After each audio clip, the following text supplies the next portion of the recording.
With the increasing number of injuries to their elbows and shoulders, some doctors are suggesting pitchers to adopt a sidearm pitching approach rather than a traditional pitching approach to relieve stress on their arms. And let's wrap up the prep scoreboard in the area. The Damian baseball team was 3-1 in the Baseline League going into Monday's game against Rancho Cucamonga. The Spartans put on an offensive showcase against Rancho, beating the Cougars 9-2. The win moves Damian into second place in the Baseline League. Despite the number of accidents on this intersection and the increasing concern of residents, the city of Laverne does not plan to put a stop sign on this street anytime soon. The Bonita boys basketball team played in the Division III CIF state playoffs. The Bearcats won their first two games in the state playoffs with wins over La Jolla Country Day and Santa Barbara High School. This set up a clash with Calabasas High School in the regional semifinals, and Foothill Community Sports was there to cover the action. So in the event of an active shooter on campus, be sure to contact law enforcement or any form of authority right away. But first and foremost, put yourself out of harm's way and stay safe. I am Joseph Orozco, Foothill Community News. A new coach comes to Bonita High School after a 2-month search, and he is a familiar face to the Bonita community. Let's get to know him some more. Now, whether you agree or disagree with the Federation's decision to ban headers in youth soccer, one thing's for sure, this is an issue that's not going to go away anytime soon.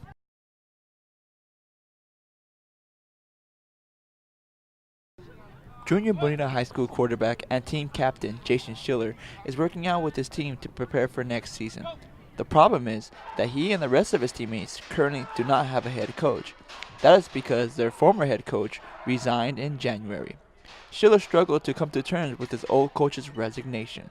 And it was hard because you have to start over again, but hoping that the new coach comes in, probably the same offense as a spread offense, and we'll see where we'll go from there.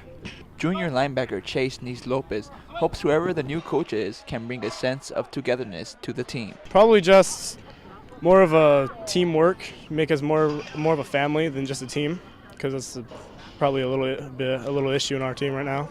I also spoke with Bonita Vice Principal Eric Potley, who is the administrator that is currently leading the coaching search, and talked about what attributes the school is looking for in a new coach. So we're looking for a person that's a good fit for the school. To us, at Bonita, the good fit would be that they're strong academically, but we're also looking for a person that can do the same thing athletically, bringing about a high level of achievement as well. Although the current head coaching position is vacant, Eric Potley says we shouldn't have to wait too long to find out who will roam these sidelines come August. We'll do our first round of interviews February 25th on a Thursday. We're going to do the second round of interviews on the 26th of the Friday. We'll probably narrow that once we have that one or two top people. We'll start checking references, and probably early that next week we'll have that coach ready to be named.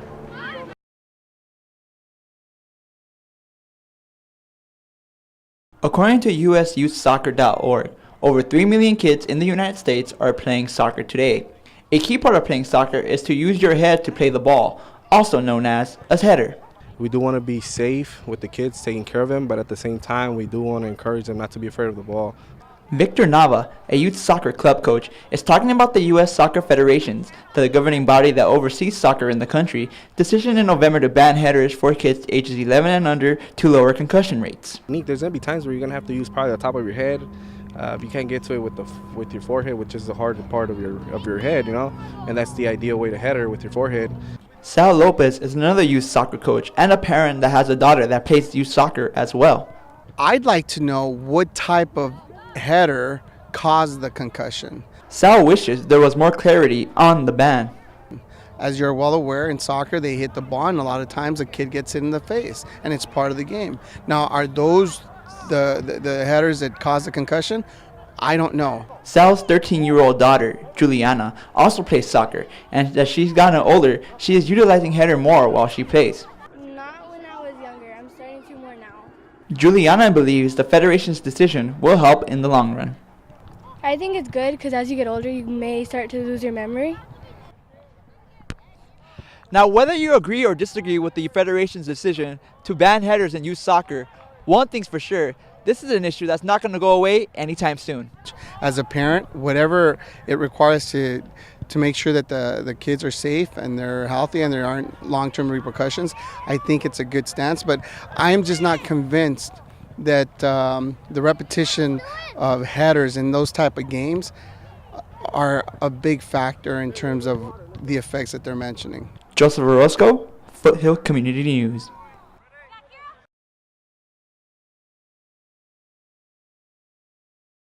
It was an unusual sight at Ortmeyer Stadium on a Wednesday. It is the middle of November, and football season is usually over by now.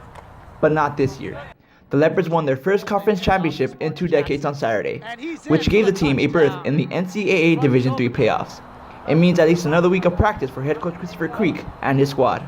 It's an amazing feeling. I mean, just knowing that we're conference champions, especially from where this team was at last year to now. I mean, it's just a great feeling knowing that we've accomplished something and we've worked really hard to do it, and that hard work's been paying off. A key contributor to the team's success has been senior running back Travis Sparks, who broke Laverne's single-season rushing record on Saturday. Travis is soaking everything in and enjoying the moment of being a conference champion. It's been pretty remarkable, just win all these games, and we're going to playoffs now, so now we're just focused on that. But it's been a good season. It's been something I've been working for 4 years, and we all got on the same page and just finally won one. And it's good. It's a good feeling. Another contributor to the Leopards' success has been senior quarterback William Livingston, who started all 9 games for the Leopards and passed for over 1,700 yards this season. Livingston is a transfer from California Lutheran University, the same school that Laverne beat on Saturday in order to win the conference title. This is exactly what I pictured when I transferred here, playing Cali last game of the season for the conference championship, and that's what it ended up being. It was the greatest feeling ever. The Leopards will travel to St. Paul, Minnesota this weekend to play the University of St. Thomas in the first round of the playoffs. Coach Creek and his team will be going for the victory, but no matter what the result is this weekend, Coach Creek says winning the conference makes this year a success. We've set the foundation. I think that's the biggest thing that we've done. Even though it took a little bit longer for us to be able to get to this point than we wanted. I think by doing it the right way and focusing on developing these young men, not only as football players but as young men, has really helped establish this foundation. For Foothill Community News, I'm Joseph Orozco.